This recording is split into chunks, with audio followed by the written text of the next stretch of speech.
That seems to be the secret sauce. Expecting a lot, not hitting it, but not being deterred from not hitting it and trying again. This week, how not to give a with Mark Manson. Imagine if you started this podcast, nobody listened to it, but you went around acting as though you're like Joe fucking Rogan. And that's where you run into trouble. Most of us are not extraordinary at anything. Growing up, I was told I was special and unique and extraordinary and blah, blah, blah. And I hadn't done a fucking thing. You praise the action, not their identity. I want to be the best writer I could be. I want to excel at it. I want to be a high-performing author. But I don't judge my self-worth on that. We're trying to remind people to get off this hedonic treadmill of believing there's going to be a moment. When subtle art blew up, I was the most depressed I had been. I had no fucking idea what to do next. You climb a mountain, you spend years climbing a mountain, and you get to the top, and just to realize that there's another bigger mountain behind it, you got to figure out what that bigger mountain behind it is. We all have a certain amount of capacity to do things that we don't really care about. Once you do it for 3-4 years, working your ass off, it catches up. It comes back to learning how to say no to things. And then Will frickin' Smith gets on the phone and goes, come and write my book with me. That is the moment where, do you really care about not getting burnt out again? That book was actually one of the only things that kept me sane through that period. If the narrative you're telling yourself is like, I'm going to be huge, it just hasn't happened yet. And then the opportunity comes by, you're like, it's about damn time. Whatever you do, cannot waste a moment. Listen, I want to say a massive thank you to all of our new subscribers, but you know, most people that watch this content on YouTube don't subscribe. I want to change that. The more subscribers, the more amazing we can make high performance. And I've had a lovely message actually from Rob who says, I only recently discovered the High Performance channel and I watched the full Eddie Howe and Tyson Fury interviews, both some of the best content I've seen in the last 5 years on YouTube. Listen, if you agree and you want to keep this amazing stuff coming for free, then hit subscribe right now. Thank you so much. Well, Mark, welcome to High Performance. Let's start as we always do. In your mind, what is high performance? I think high performance is simply living up to your own aspirations and expectations for yourself. And how do you do that?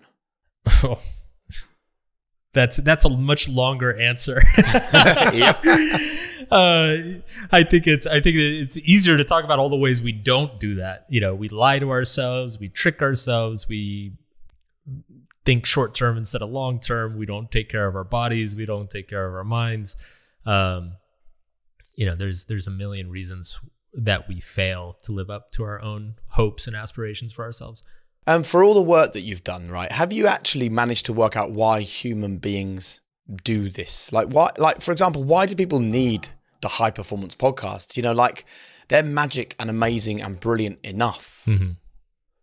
Well, why do they feel that? Why do our brains trick us into this negativity all the time? Well, I think it's interesting because our minds did not evolve for necessarily finding truth or achieving success or reaching expectations. Our minds evolved to help us survive, and the psychological functions that helped us survive on the savannah are the same psychological functions that screw us up, you know, when it comes time to you know, maybe pass on that drink or go to bed early or not doom scroll on social media. It's just we're operating with hardware that evolved hundreds of thousands of years ago. It's not adapted to our current environment.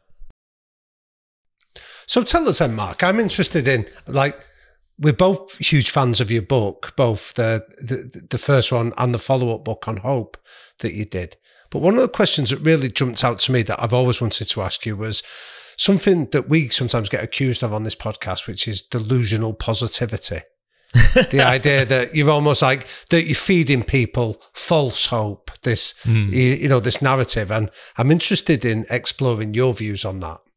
Well, I definitely shit on delusional positivity quite a bit, but it's, you know, there's a fine line between, because I think it's probably useful to be irrationally optimistic at times. Like, there's all sorts of science that shows that, you know, people who expect better things for themselves tend to achieve better things for themselves. But there's a fine line between kind of being overly optimistic or overestimating yourself versus just being outright detached from reality, which can hurt you. So it's trying to understand where that line is and being able to walk it effectively. So tell us where you've learned that line is and some of the lessons about walking along it that can help us. Well, I think it's useful to have maybe irrationally high hopes or expectations for yourself, but as soon as reality disagrees with that, you need to be willing to accept reality. I think that's where people run into trouble is they have these huge expectations for themselves, and then when reality doesn't meet it, they just kind of lie to themselves and try to convince themselves that reality is meeting it.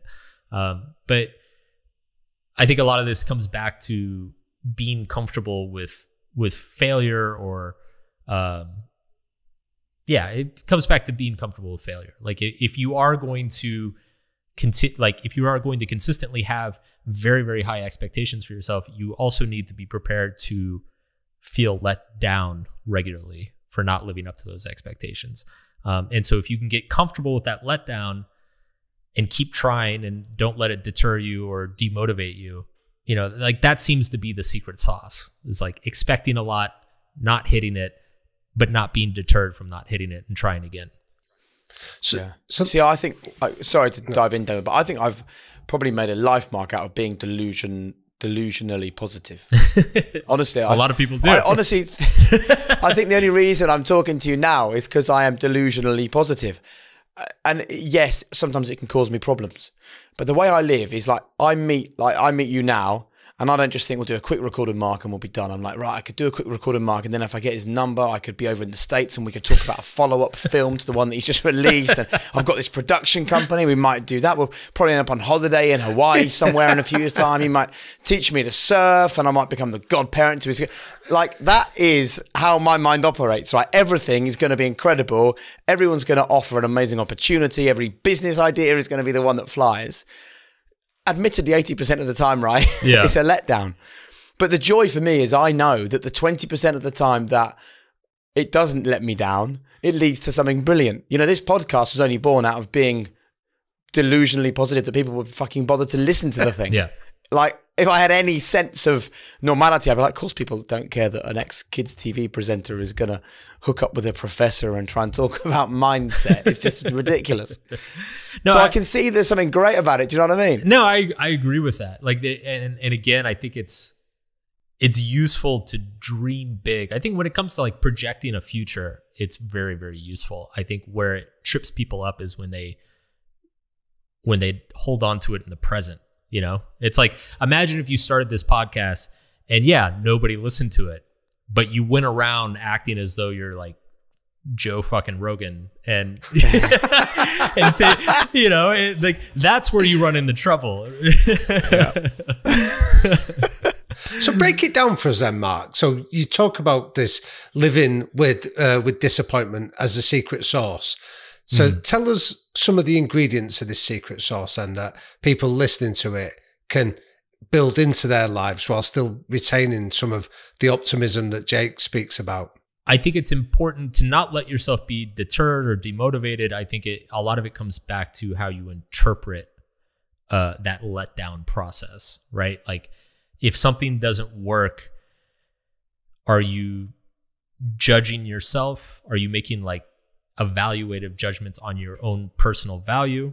It's like, oh, I tried to start a podcast, nobody listened to it, I'm such a loser, nobody cares what I think. Like, is that the story that you're spinning up to explain the failure, or are you explaining it in different ways? Like, okay, well, maybe I need to become a better presenter. Maybe I'm not talking about topics that people care about. Maybe I could express my ideas better. Maybe I could prepare for the show better. I think that is a huge component of learning from those disappointments, learning from those failures. And it also allows you to kind of keep that delusionally optimistic future projection intact. Okay, I hoped that this podcast was going to be a huge thing. It's not. But if I fix X, Y, and Z and improve at A, B, and C, maybe in another year it will be. And, you know, you keep the dream alive, so to speak. See, one of my issues with this sort of stuff is that I think a lot of, I don't want to say young people because it makes me sound old, but it also like categorizes everyone together. Okay. But I do see this in the younger people that I have in my life. I mean, there's a couple of people in particular I can think of, right, who keep on saying to me, this is going to be the year when everything changes.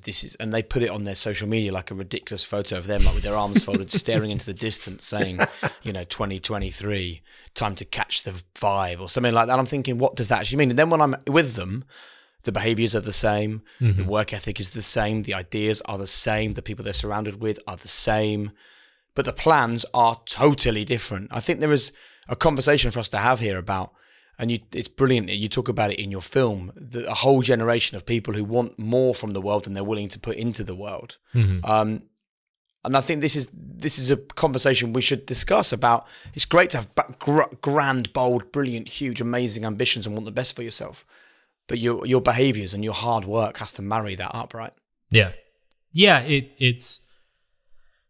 And look, I think it's a lesson that all of us have to learn at some point when we're young. I think that few of us just naturally understand that things take a lot of time and things take a lot of sacrifice, and there's a very long, gradual learning process to becoming excellent at anything. You know, when you're young, you don't totally understand that. You really do think, you know, if you just show up, like amazing things are going to happen for you. And so that first disillusionment that happens is tough for young people, but I think it's also very important to learn that lesson. It's also a problem I run into in this industry in general, which is it's much easier to sell the idea of something than to actually help people go and do it, because 9 times out of 10, going and doing it is not fun. It's not sexy. It involves a lot of very boring, tedious things that don't translate well on Instagram. Or you could just sell the idea. You can create a meme or a beautiful sunset with a quote, you know, and it's like, and you'll go viral because everybody likes to feel that way. So I do think there's a little bit of an issue in the self-help industry in general in differentiating between, are we actually helping people perform, to use the word that you guys use, or are we just helping people feel good about potentially performing better in the future? So one of the things that I love about your writing is when you talk about this myth that we're told in education that we're all special. and I love the fact that that's a myth that you're determined to help us perceive in a different way. Would you explain a little bit more about that, Mark? Yeah, I think, look, first of all, most of us are not extraordinary at anything. And even if we are extraordinary at one thing, chances are we're very, very ordinary at the other 500 things that we do in our life. You know, so it's like, even if you are Lionel Messi or somebody like that, you're still probably a very average father. I mean, this is no knock on Messi. I'm just kind of pulling him out of a hat here. But it's like, you're probably an average or slightly above average father. You're probably, average or slightly above average at like managing your finances. You're probably like, it's all these things that we deal with in our day-to-day lives. We're all very, very normal. Like the average across all of the experiences that we have is that we are going to be very unextraordinary at most of the things we do. And so I think as a culture, we overly obsess and overly focus on the few extraordinary performers and trying to be extraordinary at one thing ourselves. And obviously there's a lot of value in that. I don't want to knock that. I think it's good to try to be extraordinary at something. But I also think it's important to be realistic about the vast majority of our life is going to be very, very ordinary and very mundane. And we're going to screw up in very ordinary and mundane ways. to not judge ourselves for that, and not judge others for that, and just have a very realistic perspective about that. I think it's healthier overall to have that mindset. It's a real challenge though, isn't it? Because in the modern world, you click on Instagram and what do you see? Good looking people doing freaking awesome things in beautiful countries. And, you know, I'm trying to get my daughter to go to the toilet a bit quicker so we're not late for the school run or something. And it does leave you going, oh, really? Yeah. Is this it? So I wonder what messaging you think is the healthy messaging to give our kids. Because have you got children, Mark? I don't think you have, but maybe you do. I do not. No. So Damien and I have both got kids. And, you know, I will be totally honest that every day I'm like, Florence, Seb, remember, you're special. Remember, you're the most special person in your class. Be the light in the room. There's something really unique about you. You're going to live an amazing life. Maybe that's not healthy to tell them all that, because actually maybe they get to 25 and go, my dad told me this life was going to be amazing and I was special. What was he talking about? Yeah, I mean, not that I don't think they are, but it's a tricky one. I mean, that's kind of the reputation millennials have, right? Or like what we used to get ragged on, you know, 10, 15 years ago is like, I mean, my generation, I was growing up, I was told I was special and unique and extraordinary and blah, blah, blah. And I hadn't done a fucking thing. You know, so I think it's, and look, I've actually, you know, there is some research I have seen on this, and I believe what it says is that generally speaking, you want to compliment your kids for effort, not for necessarily like who they are. Like, so you don't want to tell them like, oh, you're so smart, you're so talented, you're so brilliant, before they've done anything. You want them to do something and then say, you were so brilliant at that. You were so talented at that. So it's almost like you praise the action, not not them, not their identity. Yeah. But then you're holding up a fair old mirror to us here, Mark, that when we host a podcast called High Performance. And, exactly. And we advocate that high performance is within. For all of us, we can go after it. And I'm thinking of a quote that we had from a Formula One racing driver called Mark Webber, an Australian guy that we sat down and interviewed. And he said, average is easy. That's why it's popular. Yeah. So I'm thinking of that.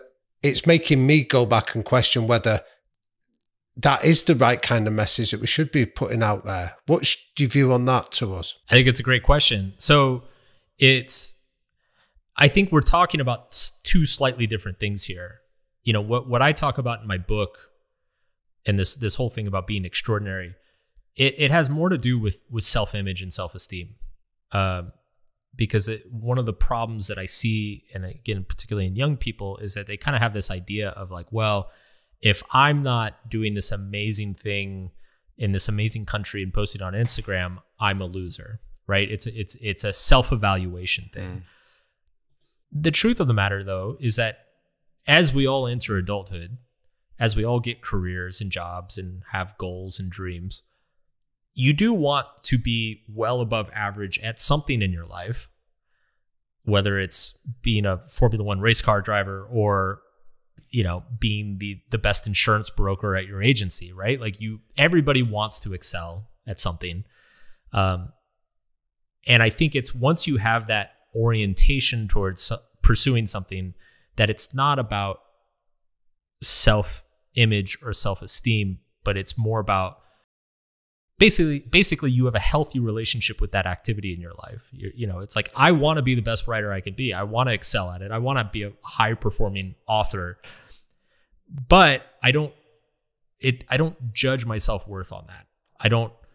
It's not how I'm receiving self-esteem in the world. You know, I get my self-worth from other things, from my relationships, from my marriage, from my friendships and my career as well. But it's just one small piece of an overall puzzle, most of which is very ordinary and mundane. So I think what you guys are doing, it's extremely important, but it needs to be contextualized and understood that like if people are coming to you guys to feel good about themselves, that's a problem. If people are coming to you guys because it's like, I want to be the best salesman in my company, period. That's great. That's awesome. That makes sense. It's really good, that. And actually, I think, to be honest, Mark, it's something that we've become aware of. Like when high performance first started, I had the original idea and wanted it to be all about like graft and get smacked in the face and get up and keep going and you can do it. And actually, when you have conversations, like another example is Johnny Wilkinson, who is a rugby player, English rugby player. He won the Rugby World Cup. It's one of the most famous sporting moments in the history of our country. It was a drop goal in the very last minute of a final. He'd spent 20 years for that moment, and the joy was 30 seconds long. Yeah. And then he went right back to the start. That was the first time I heard someone talk like that, and I thought, wow, so this message I'm desperate to put across of keep on going regardless of what happens, because you'll get that great moment at the end. You realize there is no great moment at the end. So really, this podcast has changed really to us kind of saying to people the total opposite, really. It's like you talk about it in your books, you talk about it on your film, the hedonic treadmill. We're trying to remind people to get off this hedonic treadmill of believing there's going to be a moment. Yeah. And I think that's great to hear, because it is, look, success is not universally a positive experience. And it's also not clear cut what success is. Honestly, when Subtle Art blew up and became #1 on all the bestseller lists and was huge in a bunch of different countries, I was actually, that year I was the most depressed I had been probably since I was a teenager. And it was simply because I had no fucking idea what to do next. Like, here are all my dreams that I had since I was in my early 20s, and they all happened within about 3 months of each other. And I was only 32 years old. And I'm like, shit, I still have a whole career in front of me. And I'm pretty sure nothing I ever do is going to match or top this. And so I just kind of felt this paralysis of not knowing what to do next, not knowing who I was going to be, not knowing what to dream, like what my goals were, what to pursue, what to care about. And so it sent me into kind of like a 6-month tailspin that was really blindsided me, because, like everybody, I kind of assume that you have this big best-selling book and everything's going to be great and you're going to be happy all the time. So it was very ironic considering the stuff I talk about in the book, because in my book, I kind of talk about how this stuff, it's not clear cut and it's not obvious, and you always need a new problem to confront. But yeah, it's interesting. I think this idea, this game that our minds play with us of, if you just dangling that carrot in front of us and telling us, hey, if you get the carrot, everything's going to be great. That it is just a game. It's kind of an illusion that goes on. I think it's important, and it is really, it's necessary to talk about with these topics. And have you seen it? Because, you wrote Will alongside Will Smith, right? That's a guy who has scaled the world of acting. Is it the same for people like him? Did you get a sense that actually for him it is about the journey, pushing through the tough times, doing the process, not about like winning the Oscars or getting the awards or being #1? I definitely did talk to Will about it. It's interesting because Will himself, speaking of a delusionally positive person, and he readily admits that, he never went through that himself, but he said that it is such a common thing in that industry, actually both music and film. He actually told me, he said Quincy Jones used to call it altitude sickness. He said people would climb the success ladder too fast, and they would get altitude sickness and they'd fall off. And it was actually like that. It was actually people who you almost have to experience success at a certain rate of growth to kind of like remain mentally stable. So it is a thing. And it's funny too, because, after when I did the publicity rounds for my follow-up book, And I shared this story about kind of being depressed after the book's success. So many people reached out to me saying, they're like, I've never talked about this with anybody before. I had a friend in New York who actually came up to me, and he was a really successful startup founder, and he exited his first startup for an obscene amount of money. And he told me, he said that first year after I exited was the most miserable year of my life. Like he had many millions of dollars in his bank account, and he said he just sat around in his house, bored, depressed, like completely lost. So it's but this. So tell us then, Mark. So sorry to interrupt. I'm interested as a survivor of altitude sickness yourself, then, and having met other sufferers of it. What are the tricks that you've learned to be able to process that success and then carry on without it feeling that everything else is a disappointment after it? I think so. I definitely think one ingredient of it is simply time. Is to just let it normalize a little bit in your brain, and then also get a little bit of distance from it. To use my own phrasing, like to give fewer fucks about it.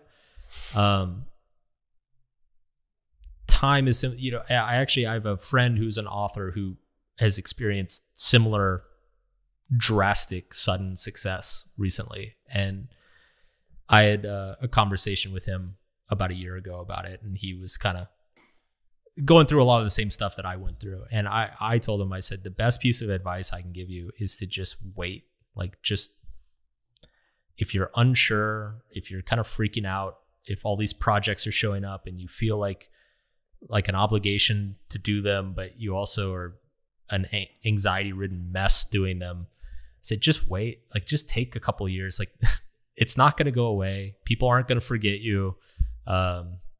Most of the deals in front of you are still going to be there. Just take a year or two, get your head on straight. Because I kind of did the opposite. I started saying yes to everything because I think I had kind of this insecurity of like, I hit my lottery ticket hit, and this is going to be gone soon. So I should just say yes to every project, every speaking gig, every appearance, and because it's all going to go away. And I burnt myself out really bad, and I kind of lost direction because I was, if you're saying yes to everything, then you need to say no to things to know what you care about. So anyway, I think that's another big piece of it is to get better at saying no to things, get more discerning on what projects actually excite you, what you actually care about. And then for me, it took a couple years to kind of start formulating new dreams for myself, new goals, new aspirations. Like, what is the next big thing that I want to accomplish? And then once I found that, it's like, it's basically, it's that old saying of you climb a mountain, you spend years climbing a mountain, and you get to the top, and just to realize that there's another bigger mountain behind it. So you got to figure out what that bigger mountain behind it is, essentially. And then you go start climbing that. What's yours? I want to create a media company over the next 10 years. I'm still going to write books, but I feel like the knowledge, my platform, I started blogging in 2008, and the knowledge I've gained from building up a web business, building up an online platform, doing all the blogging, doing all the social media, hiring a team to do all that stuff. I feel like I've just accumulated enough knowledge that I can start kind of building a full company out of that knowledge. And I feel like there's just a lot of opportunity. I mean, you guys are part of it as well. Like, just in podcasting and video, YouTube, like this is the new TV and radio of the 21st century. And we're still in like the very, very early stage of it. Yeah. And it's funny too, because my time, and I've now, I've done this film, which was great. And I've hung out with Will and was around his people in the movie industry. And I've been talking to some people in TV about doing some stuff with television shows. And I've really just kind of become convinced that it's like, this is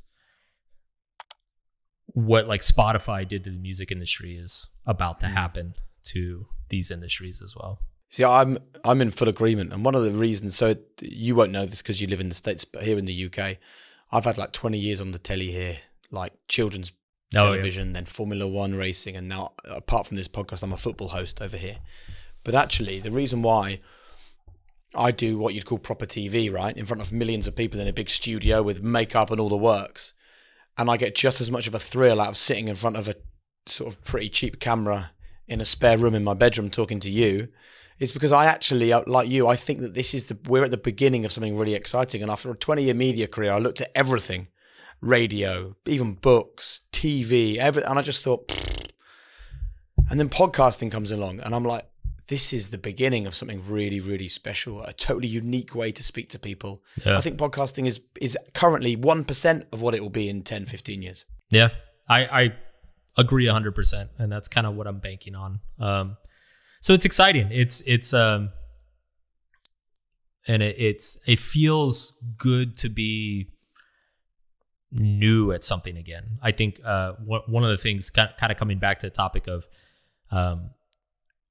some of the ways that success doesn't always feel great is when you are at the top of the mountain, you feel this constant pressure and anxiety of falling down it. You know, it's much, to me, psychologically speaking, it feels much better to be at the bottom of a mountain because you have nothing to lose and you get to enjoy that process of learning and climbing and improving and seeing the gradual success unfurl in front of you. When you're at the top of the mountain, it's just this constant panic attack that the next thing you do is going to fuck everything up.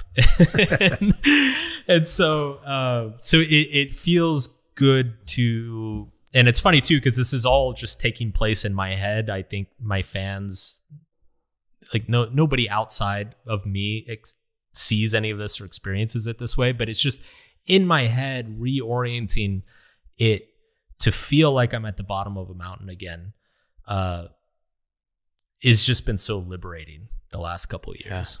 Yeah. I love that. But when I listen to you describing that, the journey that you're now on and the adventures you're now pursuing, though, Mark, it sounds exhausting to me. And the reason I say that is because you mentioned a word that really made my ears prick up, which was burnout. Mm-hmm. That as somebody that's come close to that myself over the years, where you get a bit too close to the flame, and you start to see the symptoms of it. And I know that lots of people that listen to this will contact us and talk around the dangers of burnout. I'm interested in your experiences of it, your definition of it, and also your lessons of how you've stepped back from the brink so you can go after these new exciting adventures without risking it again. In my experience, so I've always been a little bit of a workaholic my entire adult life. But I never, and it's funny too, because I used to be critical of the idea of burnout years ago. And then it happened to me and I was like, whoa, where did that come from? I've never felt this before. And looking back, I think the problem was, I think we all have a certain amount of capacity to do things that we don't really care about. Do it for the paycheck, do it because it's good for the resume, whatever. There's a certain percentage of your effort that you can allot to stuff like that. I think once you exceed that percentage for too long of a period of time, it starts to eat away at you and drain your energy. And I think that's what happened to me, kind of going back to this feeling that I needed to say yes to everything. I basically got myself into a situation where I'm going to a bunch of events that I don't really care about. I'm working on some projects I don't really care about. And you can do that a little bit, but once you do it for 3-4 years and you're doing it around the clock and working your ass off, it catches up with you. And so again, I think it comes back to learning how to say no to things and being very, very discerning and merciless about the things you say no to. And then in my case, I mean, I think once you're in that burnout, like you really need just time away. You need time off. You need a vacation, a short sabbatical, whatever. I originally planned on only taking a month off at the end of last year.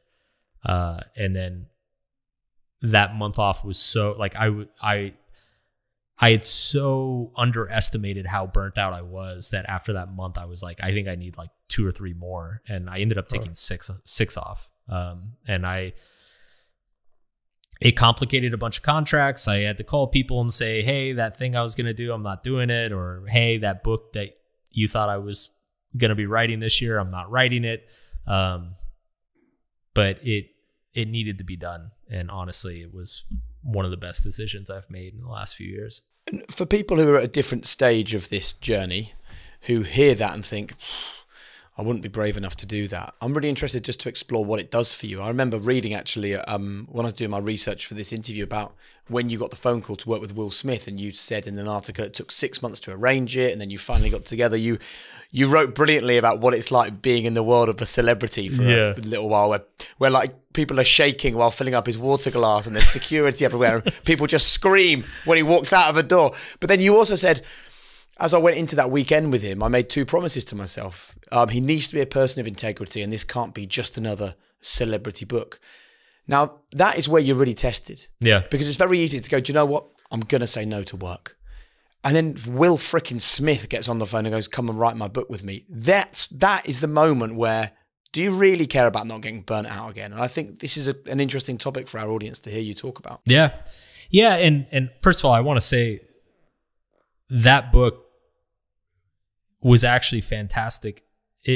I think that book was actually one of the only things that kept me sane through that period, because it wasn't about me. It was almost a relief to work on that book, because I didn't have to come up with the ideas. I didn't have to go through the insecurity and self-doubt of like, oh, people going to judge me for this, whatever. It's like, oh, it's him. Nobody's going to, if people think he's an idiot for doing this, it's not my problem. So his book was a little bit of a respite, in that way. But yeah, it does take a lot of courage. And I think it does require that, there's something kind of paradoxical. And this happens not just with work, it happens in human relationships. It happens in a lot of areas of life. Whereas like, as soon as you're willing to lose something, people want to give it to you. Like, people respect you more. They're more accommodating. And so it's this weird thing where like, as soon as you're like, you know what, I'm willing to let this go, I'm willing to lose this, not only do you kind of liberate yourself, but the people who are leaning on you to perform are often like, oh shit, I don't want to lose this guy. Like he's really, really good. And if he needs this time off or whatever. And so it does, people get cranky, they get a little bit pissed off, but I think if you are doing good work and if you are adding value to your business relationships, at the end of the day, they understand. And one of the things that I was very important to me when I took this time off, and I used to always think this about vacations too. Like if I went off and took a vacation, I always wanted to come back better. Like I always wanted to come back and like just fucking kill it that first week back from a vacation. And I think it's important to do that if you take this time away. Like you need to come back and show people like, okay, this was valuable. I needed this. Like here are the results. Anyway, that's kind of rambly, but no, it's not. I think, like, can we go into that phrase you use that is a brilliant one about if you're willing just to lose something, it makes people appreciate what they've got, because that's worth exploring, I think, in more detail. Yeah, it's it's and I think it works both ways, right? Because you don't actually understand. This was my problem too, is I had been saying yes to so many things for so long that I forgot what I actually wanted to be working on. But when you just cut everything off and you go away for a while, you start missing some projects and you don't miss others.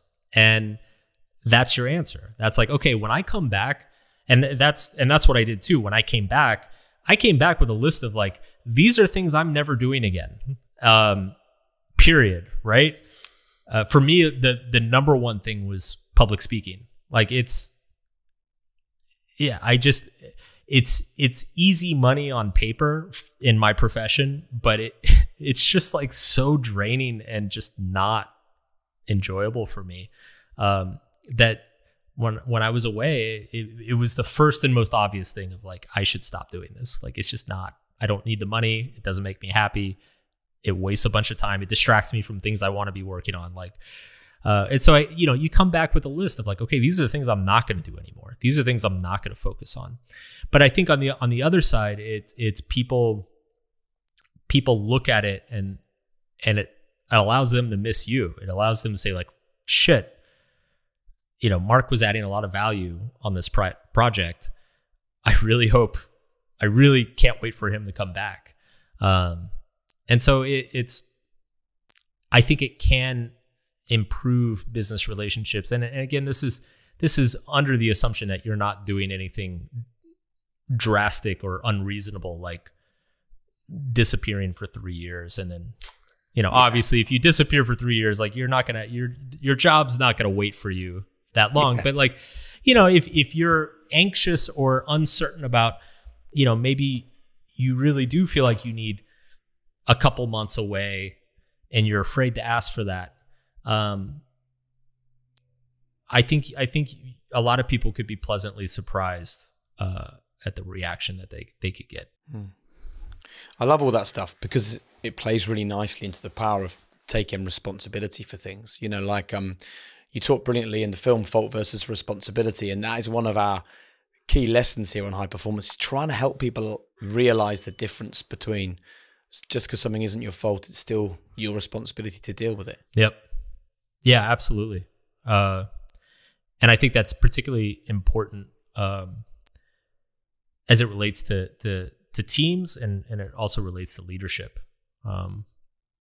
Just this concept of radical responsibility. Like it's not my fault somebody on my team fucked up, but like we're a team. I need to be there and pick up the slack. Can you talk to us about Manson's law of avoidance? Because you said in your film that it would be a dream to have a law named after yourself one day, and you've nailed it. You've had everything now. Yeah. It's I could die happy. Yeah, I was obnoxious enough to name a law after myself. Manson's law of avoidance is basically just this idea that we tend to, however we define ourselves, like the way we think about ourselves, our emotions tend to protect that. So like the simplest example of this is that if you largely define yourself by, say, how good of a podcaster you are or whatever, if somebody you read a comment of somebody talking shit about you, your natural reaction is going to be anger. You're going to be like, what the hell is wrong with this person? I'm so sick of these trolls and haters. And you're going to have an emotional reaction to that. And just the way our mind seems to function is that whatever the self-definition is, the emotions kind of conspire and get together to protect that self-definition, to respond in a way that keeps that self-definition intact. This is often referred to as the ego. Well, what's interesting is that we have that emotional response not only when somebody challenges our identity in a negative way, but we also have that emotional response when something challenges our identity in a positive way.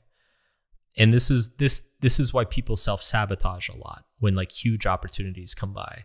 So it's sometimes referred to as this feeling of not deserving. And it's not so much that you don't deserve something good in your life. It's just that you've defined yourself in one way that is extremely comfortable and feels secure to you.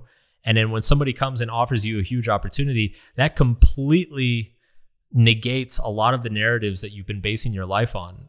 And that's a really, really scary thing. And that creates a lot of anxiety, and it creates a lot of resistance, and it creates a lot of emotions that try to convince you to not do that huge opportunity because fuck, that might mess everything up. And so Manson's law of avoidance is really just like, we tend to be repelled by anything that challenges our definition of ourselves. But then how does that fit with the start this conversation about that delusional positivity? Because if you presented with an opportunity and you've convinced yourself that it goes outside your comfort zone, surely to believe you can take it on then requires a degree of delusional positivity. Well, I think this is probably the reason why a delusional positivity in terms of like future projection is so useful and does lead to higher performance so often. It's because if you are defining yourself, if the narrative you're telling yourself is like, I'm going to be huge, I'm a huge success, it just hasn't happened yet. And then the opportunity comes by, you're like, it's about damn time somebody else noticed. Whereas if you don't have that narrative to begin with, then you might resist that opportunity. So, I mean, what's fascinating on this, Mark, is would you tell us, because I think this opportunity that you said when all your dreams came true, when The Subtle Art did become that international bestseller, I'm interested in what were the ghosts from your childhood that were rattling around your own adult body, the narratives that you'd had from your own upbringing that maybe got in the way of you being able to enjoy that success? Well, it's really funny because early on, as a teenager, I wanted to be a musician, and I took it very seriously. I went to music school, and then I realized, okay, I don't want to be a musician. This is really fucking hard. And damn, people expect you to practice a lot. When I started my first website, my only goal was to make enough money online that I could go to Thailand and Argentina and Brazil and party and like hang out at the beach. Like that was pretty much the extent of my ambitions for most of my 20s. And then it wasn't until like the first kind of real big ambition I had, I decided, I was 26. I was like, I've been doing a bunch of websites, online business. I've been doing some freelance web design. I've been doing some online marketing. I've been doing some affiliate stuff. And then I've been doing the blogging. And I was okay at all of it and not excellent at anything. And I looked at it and I said, okay, I've been doing all this stuff for a few years. I've been living on beaches in Thailand and Argentina and Brazil. The one thing out of everything I'm doing, the one thing I think I actually have some talent and I actually really enjoy is the writing. And so I decided at that point, okay, my dream is I want to be an author. I want to be a published author. I want to have books. And one day I want to be like a New York Times bestseller. If I can do that, then, oh my God, life is going to be great. And so for the next 5 or 6 years, I progressively worked towards things that led to that. I built up a blog and I built up the readership and I got an agent and I got a book deal and yada, yada. Well, then the book comes out and it becomes a huge hit and all that stuff is realized within, like I said, within a few months of the book coming out. And the problem is I had no vision for myself beyond that. Like in my head, I was like, I'm going to be writing and working at this dream probably my entire adult life. Like if I hit it, I'm probably going to be like in my late 40s or 50s. And then I hit it in my early 30s. And then I had no vision for myself beyond that. And so I think it kind of triggered a midlife crisis a little bit early for me, in which I'm sitting around in my apartment, wondering, what is it all for? What's next? What am I going to do with my life? What's the point of any of this? So I think it's something I failed to do, but I think is important, especially for people who are in industries like mine, or say people who are athletes. I think it's important to think about, okay, what's the thing that's next? I have a friend in New York who's a sports psychologist, and he told me, he said, we start talking to athletes about planning for their second career, their rookie season. He said, I'll get a guy coming in who's 21 years old, was hot shit, went first round in the draft, is like going to be the new star for his baseball team or his football team or whatever. And he's like, I'm already talking to him. What are you going to do when you're 40? What is your second career going to be? How are you going to spend your 40s and 50s and 60s? Because he said that so many athletes, they get to the end of their career and they still have half their life in front of them and no vision for themselves. So anyway, that's a bit of a tangent, but I think it's important. I guess the same way you would diversify a portfolio, like your financial investments, you should probably diversify how you invest in how you see yourself. Like, don't just go all in on like one pursuit.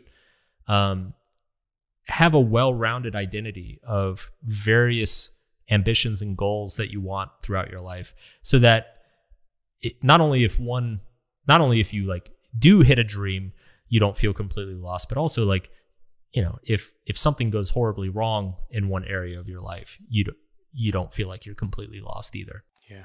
It's really good advice, actually. We're about to move on to our quickfire questions, but I can't do that without asking you just to share one last story with us from the film about Dave Mustaine, the founding member of Metallica. I thought it was absolutely fantastic. And we live in a world where everyone is comparing themselves to everybody else. So would you mind, for our listeners, just sharing this story just briefly for a couple of minutes? Okay, so I'm a big metal fan, and Dave Mustaine he was the first lead guitarist of Metallica, and he actually got kicked out of Metallica and right before Metallica recorded their first album. Now, obviously that's a terrible thing, but Dave Mustaine was super interesting in that he got very pissed off and he said, I'm going to use this as fuel. He did all the things that, we all talk about that you should do when you have a setback or a failure or whatever. He said, I'm going to work my ass off. I'm going to make a better band. I'm going to sell more records. I'm going to sell more albums, do a bigger tours, et cetera, et cetera. And so he created Megadeth. And I think to this day, he's sold 100 million records. He's done stadium tours around the world. He's grossed hundreds of millions of dollars. He's one of the biggest rock musicians in history. The problem is the band that he was kicked out of is an even bigger group of even bigger rock musicians in history. And so there's this fascinating documentary, I think it happened in the early 2000s, where in an interview, he had tears in his eyes and he said, I still feel like a failure because I'm still the guy who got kicked out of Metallica. Like, doesn't matter how many records I sell, doesn't matter how many stadiums I play to, I'm not Metallica. Like, they've done more, they've sold more records, they've done bigger tours. And so I still feel like a failure. And to me, it's just such a fascinating demonstration that like the way we define success for ourselves is so precarious. And you have to be really, really careful, because Dave Mustaine's a great example of, he defined success for himself in a way that was very helpful early in his career. He was like, oh, those guys kicked me out of their band. Fuck those guys. I'm going to be bigger and better and more successful than them. And that helped him get started, and it helped him, sell a bunch of records and everything. But jump ahead 20 years, and that definition of success became a prison for him, and it prevented him from appreciating anything that he had accomplished, from enjoying any of the successes that he had had. And to me, it's just a really fascinating cautionary tale of be careful how you're measuring yourself. It's good stuff, man. Let's move on to our quickfire questions to round up, Mark. The first one is, what are the 3 behaviors that you, and ideally the people around you, must buy into? Authenticity, respect, and compassion, I would say. Nice. If you could go back to one moment in your life, what would it be and why? I do my wedding again. My wife is Brazilian, and Brazilians are like the like, if there was a Nobel Prize for parties, a Brazilian would win every single year for the last 100 years. Like they are just, any sort of celebration or joyous occasion, they do it best. And our wedding was in Brazil, and it was just unbelievable. So nice. Where were you? Where are you? Where are you going? Man, you could take that in a lot of ways. Yeah. I'm a writer, so like my mind is like spinning up all these metaphors, and great. Like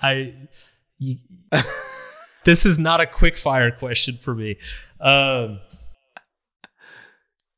think where I was, I'm thinking of myself, say like 10 to 15 years ago, I think where I was somebody with a lot of drive and talent, but without focus. I think where I am now is I am like in that prism of like taking wide diffuse light and focusing it on a single point. And where I'm going is I'm trying to be merciless in protecting that focus on that single point.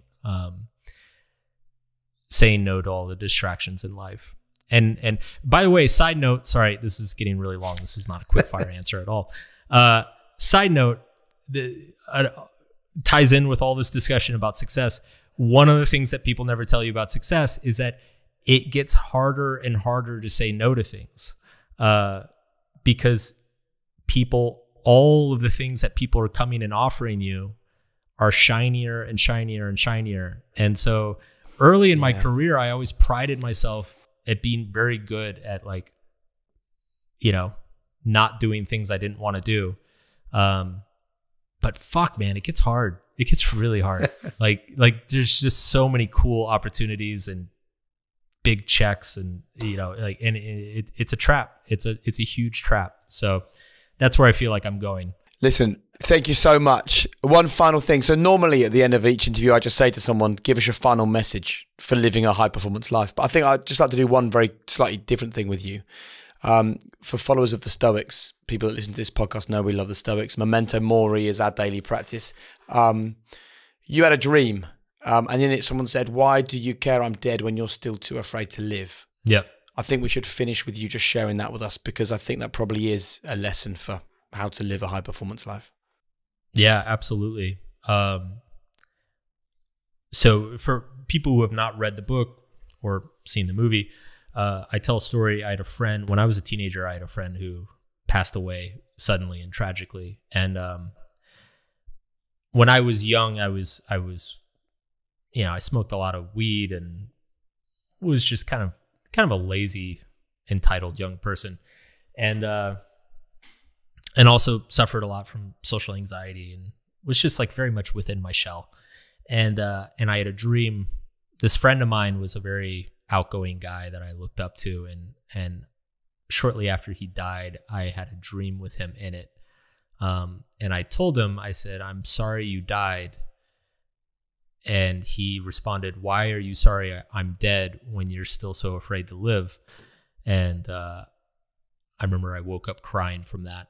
And honestly, that whole experience, his passing, and then just the number that grieving process did to me psychologically as a young person, like it really, I think it's one of the most formative things that has ever happened to me, is showing me how fragile life is, how easily it can be taken away, and how you really, really, whatever you do, cannot waste a moment. Appreciate every second of it. So, what a way to finish. Mark, the pleasure's been all ours. Thank you so much for finding the time to speak to us on high performance. Thank you, guys. Thanks, mate. Just a quick one to say thank you so much for watching this content on the High Performance channel. We would love it if you would subscribe. You know, most people that watch what we do don't subscribe. If you can subscribe, we can make this bigger, better, bolder than we've ever done before. So hit subscribe right now. and help the High Performance Podcast make a real difference to the world. See you soon.